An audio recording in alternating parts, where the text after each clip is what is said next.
Assalamualaikum warahmatullahi wabarakatuh. Saya Aji, selamat datang di Bakunya Dunia.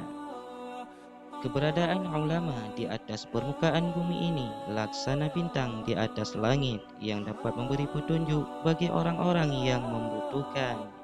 Dan pada pertemuan kali ini saya akan membahas kisah habaib. Namun sebelum lanjut, jangan lupa like, komen, dan subscribe. Dan langsung saja, berikut adalah kisahnya. Ya Nabi salam alaika, Ya Rasul salam alaika. Pengakuan para ulama tentang pribadi dan suri teladan Habib Anis Al-Habsyi. Pengakuan Habib Jindan. Dalam salah satu tausiah, Habib Jindan mengatakan, saat ini kita sedang mengenang seorang manusia yang sangat dimuliakan, yaitu Nabi Muhammad sallallahu alaihi wasallam. Kita juga mengenang orang saleh yang telah meninggalkan kita pada tanggal 6 November 2006, yaitu guru kita Habib Anis Al-Habsyi. Ketika kita hadir pada saat pemakaman Habib Anis, jenazah yang diangkat tampak seperti pengantin yang sedang diarak ke pelaminannya yang baru. Kita melihat semasa hidup Habib Anis berjuang dengan berdakwah di Masjid Ar-Riyad, dan kini telah meninggal beliau menempati Riyadul Jannah. Ketika takziah pada pemakaman Habib Anis, kita seolah-olah mengarak pengantin menuju Riyadul Jannah, taman-taman surga Allah. Inilah tempat yang dijanjikan Allah kepada orang-orang yang beriman, bertakwa dan soleh. Kita sekarang seperti sahabat Habib Ali Al-Habsyi yang mengatakan bahwa ketika mereka hidup di dunia, mereka seolah-olah tidak merasakan hidup di dunia, tetapi hidup di surga. Sebab setiap hari diceritakan tentang akhirat, tentang ketentraman batin di surga, dan mereka baru menyadari bahwa mereka hidup di dunia yang penuh cobaan. Kita selama ini hidup bersama Habib Anis, bertemu dalam majelis maulid, berjumpa dalam kesempatan rohah, dan berbagai kesempatan lainnya. Dalam berbagai kesempatan itu, kita mendengar penuturan yang lembut dan menenteramkan sehingga sepertinya kita berada di surga. Dan kita merasakan bahwa kita hidup di dunia yang fana ketika menyaksikan beliau meninggal dunia.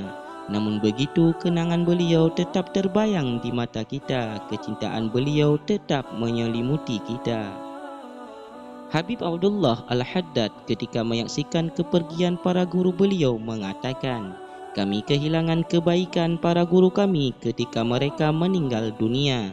Segala kegembiraan kami telah lenyap, tempat yang biasa mereka duduki telah kosong. Allah telah mengambil miliknya, kami sedih dan kami menangis atas kepergian mereka. Andai kata kematian hanya menimpa orang-orang yang jahat dan orang-orang yang baik dibiarkan hidup oleh Allah, sungguh aku akan tetap menangisi mereka selama aku hidup dan aku rindu kepada mereka. Aku akan mengupayakan hidupku semampuku untuk selalu mengikuti jalan hidup para guruku, meneladani salafus salihin, menempuh jalan leluhurku. Pengakuan Habib Abdul Qadir bin Ahmad. Habib Abdul Qadir bin Ahmad As-Segaf yang berada di Jeddah berkata, ayahku Habib Ahmad bin Abdul Rahman berkata kepadaku, ya Abdul Qadir, kamu lihat aku, ketahuilah jangan engkau menyimpang dari jalan orang tuamu. Ketika Habib Ahmad bin Abdul Rahman meninggal dunia, Habib Abdul Qadir tetap menempuh jalan orang tuanya dan dia tidak menyimpang sedikit pun jalan yang telah ditempuh oleh Habib Ahmad bin Abdul Rahman. Begitu juga almarhum Habib Anis tidak sedikit pun menyimpang dari yang ditempuh oleh ayah beliau, yakni Habib Alwi. Hal serupa terjadi pada Habib Alwi yang tetap menapaki jalan yang ditempuh oleh ayah beliau, yakni Habib Ali bin Muhammad Al-Habsyi. Dan Habib Ali bin Muhammad Al-Habsyi juga menempuh jalan orang tuanya, guru dan teladan beliau hingga sampai kepada Nabi Muhammad sallallahu alaihi wasallam. Kesaksian Habib Novel Al-Idrus. Habib Novel bin Muhammad Al-Idrus merupakan murid senior sekaligus cucu menantu Habib Anis. Beliau berkata, makam derajat tinggi yang dimiliki Habib Anis tidak didapatkan bukan karena berandai-andai atau duduk saja. Semua itu beliau peroleh setelah bertahun-tahun menanamkan cinta kepada Allah Subhanahu wa taala, para salihin dan kepada kaum muslimin umumnya. Semoga beliau dalam kuburnya melihat kehadiran kita di majlis ini, bahawa kita sebagai anak didiknya meneruskan perjuangan dakwahnya. Dalam Al-Quran disebutkan, dan sesungguhnya orang-orang yang beriman dan beramal saleh, kelak Allah yang Maha Pemurah akan menanamkan dalam hati mereka rasa kasih sayang. Artinya, kepada orang-orang yang beriman dan beramal saleh, Allah menanamkan kepada makhluk-makhluk rasa kasih sayang kepadanya, cinta kepadanya, sebagaimana disabdakan Rasulullah sallallahu alaihi wasallam dalam hadis yang diriwayatkan Imam Bukhari. Jika Allah mencintai hambanya, maka Allah akan memanggil Jibril menyampaikan bahawa Allah mencintai si fulan. Mulai saat itu, Jibril akan mencintai si fulan sampai kapanpun.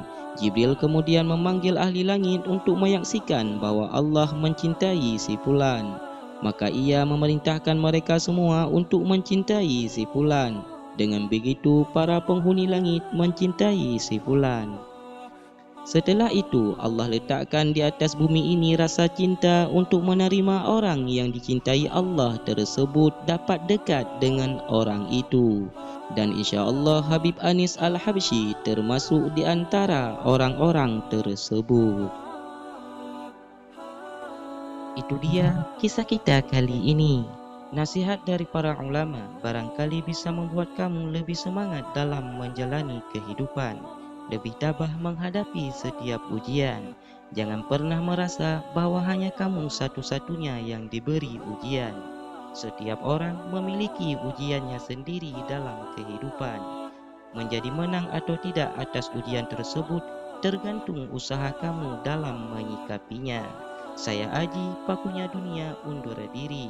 Wabillahi taufiq wal hidayah. Wassalamualaikum warahmatullahi wabarakatuh.